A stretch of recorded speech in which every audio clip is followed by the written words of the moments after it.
Bismillah, alhamdulillah, wa salatu wa salam ala rasulillah wa ala alihi wa sahbihi wa man wala.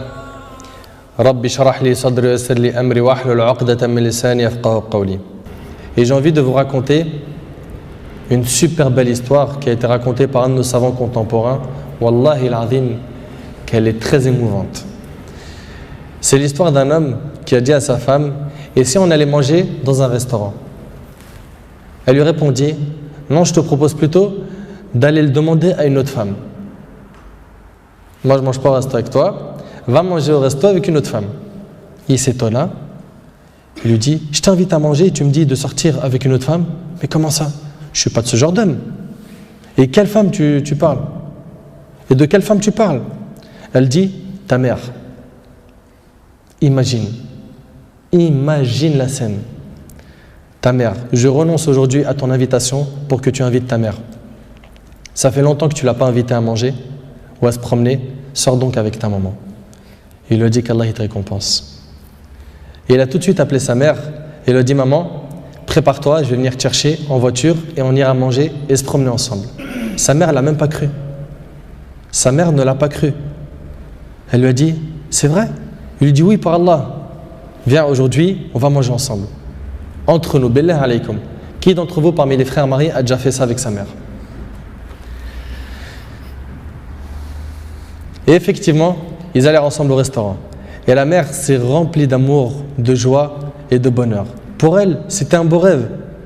Peu lui importe la nourriture ou l'endroit où elle était, c'est-à-dire même manger par terre ou sur le trottoir ou dans la rue, le plus important, c'est qu'elle était avec son fils et que son fils était bienfaisant envers elle. Et qu'il ne l'a pas oublié, qu'il ne l'a pas négligé en s'occupant de sa femme et de ses enfants, et elle passa un jour avec lui qui était l'un des meilleurs jours de sa vie. Elle lui dit au retour, l'homme dit à sa mère au retour: maman, t'es contente? La sortie t'a plu? Elle dit: oui, wallahi, c'était masha'Allah. Elle dit: oui, qu'Allah te récompense. Il répondit: Inch'Allah, je le referai. Elle dit: non, Inch'Allah, la prochaine fois, l'invitation viendra de moi. Il lui dit: Inch'Allah. Et des semaines et des mois passèrent, le frère a été occupé, puis sa mère tomba malade et mourra. Qu'Allah lui fasse miséricorde. Son fils était très triste. Et quelques jours plus tard, il reçut une invitation au restaurant pour lui et une autre personne, et cette invitation était déjà payée. Étonné, il se demanda de qui vient cette invitation déjà payée. Il est parti alors avec son épouse au même endroit où il avait mangé avec sa mère, et là une lettre l'attendait de la part de sa mère. Il y avait écrit: mon cher fils, qu'Allah te récompense, je t'avais promis de t'inviter au même endroit pour manger, mais tu étais souvent occupé. Et maintenant je tiens ma promesse et je t'invite avec ta chère épouse, et je t'invite avec ta chère épouse, qu'Allah vous récompense.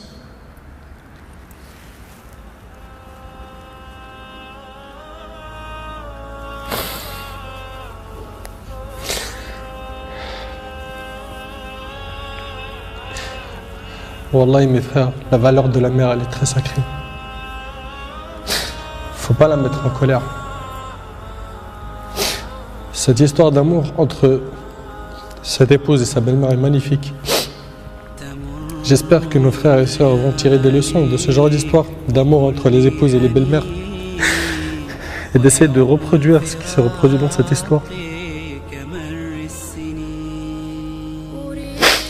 C'est qu'après le décès de la mère qu'on connaît sa valeur. Votre mère, si elle a envie, profitez, embrassez-lui ses pieds. Demandez-lui pardon pour les manquements, pour les mauvais comportements. Vous récolterez le succès, Inch'Allah.